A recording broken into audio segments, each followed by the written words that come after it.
When I was in high school, I was extremely extroverted. I mean, you could find me holding court in the cafeteria, telling jokes. I acted in plays, speeches, essays, anything. Give me a microphone, give me a stage. I was at home. But in the summer between high school and the start of college, I experienced a lot of trauma in a short amount of time, and I developed a social anxiety. I mean, debilitating, severe social anxiety. And so when I started college, I was the guy who wouldn't really speak up in class, not raise my hand, definitely didn't like audition for any plays or do any type of speeches. No, nothing, because of this social anxiety. I wouldn't even talk to any girls. I couldn't talk to girls. And there was this girl. Oh my God, she was gorgeous. Her body was a 10, hair, face, style, everything. We called her Whistle. We didn't know her name at the time, but we called her Whistle because there was this big college party and she was there. Everybody's looking at her and she had this little whistle and she was just playfully blowing the whistle along to the songs and dancing. She was the star of the show that night and everybody remembered it. And so we gave her the nickname of Whistle, and I would see her from time to time. We would catch eyes sometimes, but I didn't have the guts to go talk to her because of this crushing social anxiety.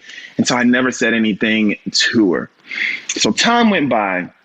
And one day I'm in English class and my professor tells us about this upcoming speech contest. The speech was to be about, how you could impact your community in your small little way, what changes you can make to create a big impact and actually change your community. That was the theme of the speech. And he said that if you entered the speech and if you won the speech contest and if you won, then you would get an automatic A for this semester. You didn't even have to come to class anymore. You win. A done deal. Now, this was right up my alley. But again, crushing social anxiety. Just the thought of being on stage in front of a crowd, in front of a microphone, made my hands shake and my head sweat. There was no way that I could possibly do this. And so days went by and a couple weeks went by, all the way up until the day of the speech contest. And I said, fuck it. At some point, I have to overcome this social anxiety. I have to get back to who I am, what I do best, and what I enjoy doing. And so I beeline to the library. Now, I went to a party school, so there was nobody in the library. It was the perfect place for me to get some privacy and hammer out a speech. And I put everything I had into this speech. I mean, my pen sparks were coming from it. It was straight from the heart, straight onto the paper, my note cards. It was one of the best speeches that I had written up until that point. I could just feel it. I sprinted over to the auditorium where they were holding the speech contest. I got there at the very last minute and asked, was it too late for me to register? They said, no, you'll be the very last person to go. That's fine with me. Boom, I'm in. So I'm sitting there and I'm watching the speeches go by one at a time. Some of them are okay. There's one girl destroys it. I mean, she was so good. And I was a bit intimidated. A couple speeches after that, this guy comes on. He was like the head of some frat or something like that, some fraternity.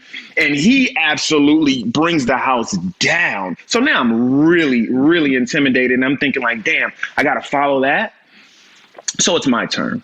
And I'm nervous. My heart is pounding, knees shaking. I go up to the microphone and all of a sudden I'm calm. It's as if my mind, body, and spirit remembered what I used to do. And I delivered this speech to the best of my ability.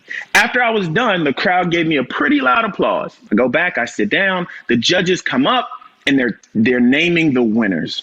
So they start with the third place. And I'm thinking to myself, okay, the girl crushed it. That guy killed it. At least I could get third place. Maybe I could get third.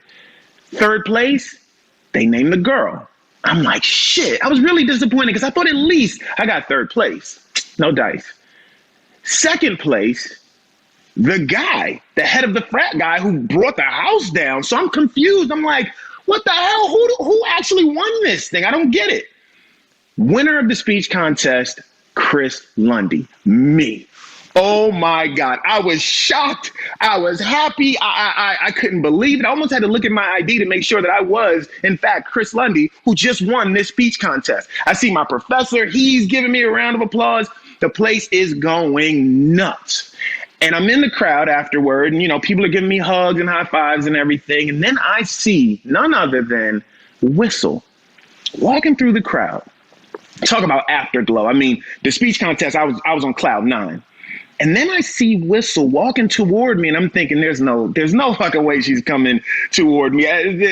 Something's not right. Even as she gets closer, I even start to step to the side so she could go by to wherever she must have been on her way to. But all of a sudden, she grabs my hand and leads me back through the crowd and out of the auditorium. She doesn't say a word to me.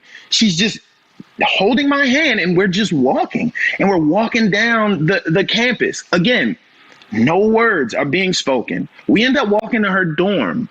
She turns around and she tells me to call her later that night. She gives me a 4-digit number. That's how it was back in the day. We didn't have cell phones. We just had 4-digit dorm numbers. She gives me her number and tells me to call her later that night.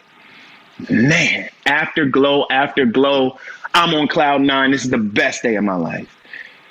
So later that night, I give her a call and she tells me to come over. So I go over.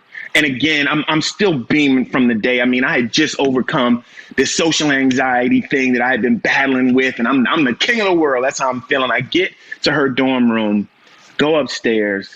We talk for a little bit, but then we start to kissing, okay? Things start getting real hot and heavy, and she takes my shirt off. So shit, I take her shirt off. Next thing you know, we're buck-ass naked about to do the do. I mean, I'm the man, right? I just got over this social anxiety, but I then was introduced to a different type of anxiety, performance anxiety. You see, Chris Jr. was not up for the party. I traded one anxiety for another, and I couldn't get it up. It was my first time ever. I thought this was an old man thing. I'm like 18 years old. What the fuck's going on? Wouldn't work. Would not work. And let me tell you who's not a very understanding, very patient young lady. Whistle. Whistle didn't give a shit. So I end up basically getting kicked out of the dorm room, embarrassed, walk of shame, go back to my dorm. I call up my boys. I tell them what happened. And that's the last thing you want to do is tell a bunch of immature guys that you couldn't get it up, because all they did was laugh. There was no comfort. There was no consolation. There was nothing at all. And that's all I had. I mean, the day went up and the day came crashing down.